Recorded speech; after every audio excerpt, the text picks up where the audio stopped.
Possible breakthrough, in fact, in talks to end the government shutdown. Last night, the Senate voted to move ahead with a bill to reopen and fund the government. 7 Democrats and 1 independent joined Republicans, exposing a wide gap with other Democrats who've been fighting to keep Obamacare subsidies for millions of Americans. We're joined now by one of the Democrats who broke ranks, that is Senator Jeanne Shaheen of New Hampshire. Senator, thank you very much for being here.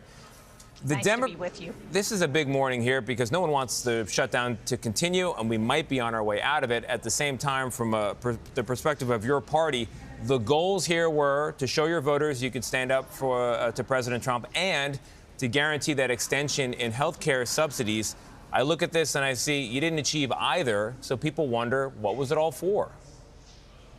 Well, we did. We stood up to President Trump for 40 days, and let's remember why we're in this position. It's because President Trump and Republicans in the Senate and House refused to fund health care to keep costs affordable for millions of Americans. Now, we're going to be able to continue fighting on that issue because of the agreement that we struck with the Senate majority.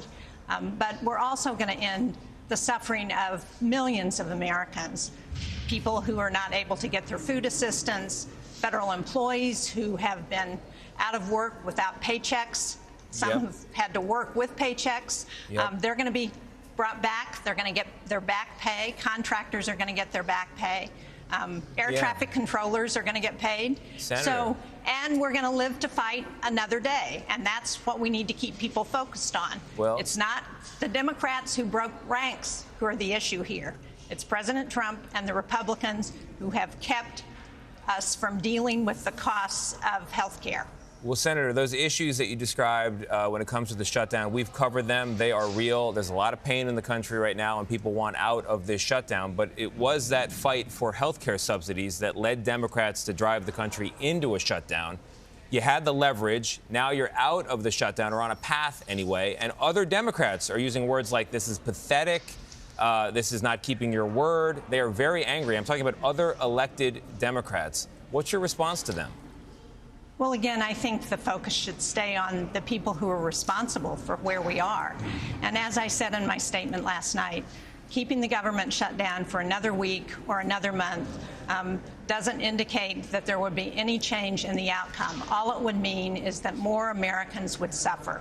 We need to get this government back open. We need to get people paid. We need to get people air traffic moving again. We need to get people making sure that they can get their food, because unfortunately, this is the first shutdown where we saw Donald Trump refuse to provide the benefits to make sure that people could continue to eat. We need to keep the focus on them, not on continuing to fight a battle that we are going to be able to continue because of the vote. Yeah, we all agree, Senator, that this has got to end. It's heartbreaking to see people, government workers waiting in line crying, saying, I'm a human being, I deserve to eat. Right. But what does this mean? What does this say to you that every year it seems like we're having this conversation? If it's not resolved, then the can is kicked down the road.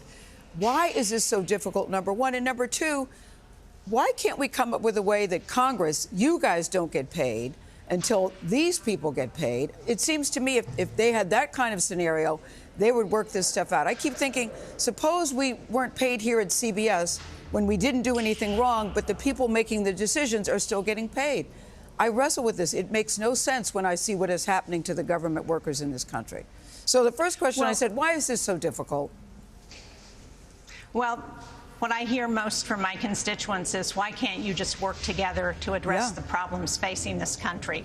I think this bipartisan agreement gives us an opportunity, hopefully, to turn the page on that.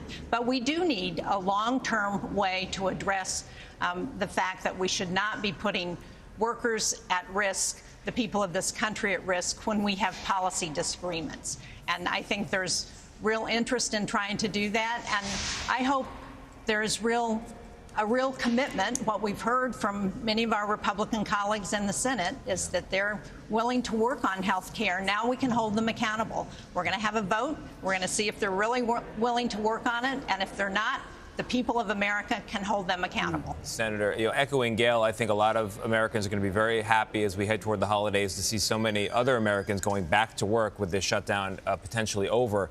But But another American may be out of work. I'm talking about Chuck Schumer. A lot of people in your own party think he should be out of a job. Ro Khanna is one person who's saying that this morning. You worked with him to get to this moment of potential breakthrough. What do you make of the criticism? Do you think his days are numbered as leader?